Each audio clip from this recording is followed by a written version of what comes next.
In 1981, Glenn Del Grosso graduated from high school in Montville, New Jersey. He's the first to admit he didn't exactly have a clear career plan when he walked into an interview at AT&T's Bell Laboratories. I was barely 19 years old, pretty much out of high school, didn't really know what I wanted to do. The job that was open was a mailroom position, so I accepted a position in the mailroom, thinking it would just be a temporary job and kind of see where it goes. The only thing that was temporary was the mailroom part. Glenn started college at night and quickly realized he had stumbled into something special.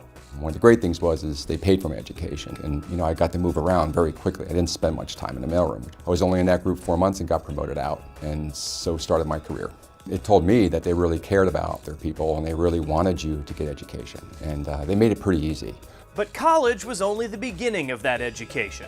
Glenn has worked on everything from finance to sales, internet access to marketing. Some of that determined by his evolving skill set, but Glenn credits continuous learning for much of his success, taking countless company-offered training courses along the way, not only to help in his current role, but proactively, and always with an eye on his next adventure. I love to learn, so I'm always looking for some new opportunities. AT&T is not just a company.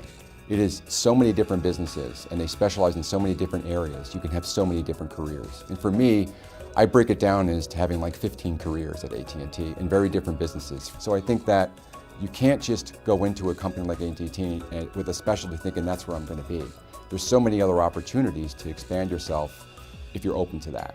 At one point, his journey took him to Thailand to set up global procurement operations there, and it has now brought him back to where it all started.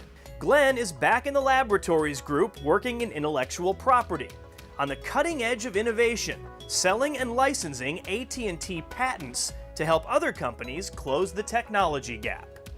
Patents are issued every day because of AT&T, so they're a huge innovator.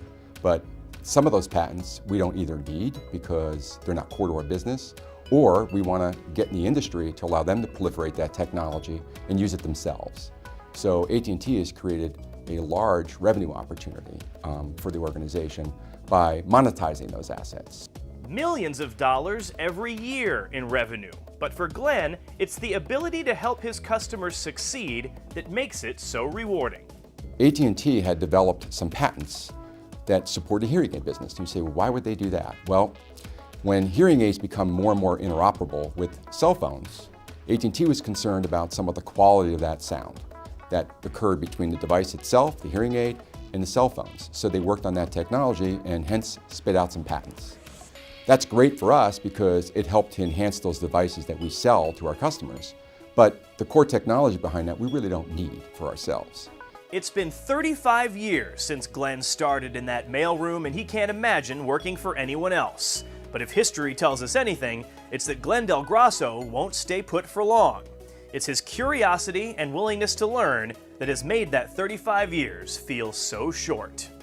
You know, it's funny, it went by in a blink. I've had such unique opportunities working with this company in terms of the diversity of the roles, as well as opportunities to grow. So I would say it's been an amazing ride. And to see AT&T where it is today versus when I started, it's pretty amazing.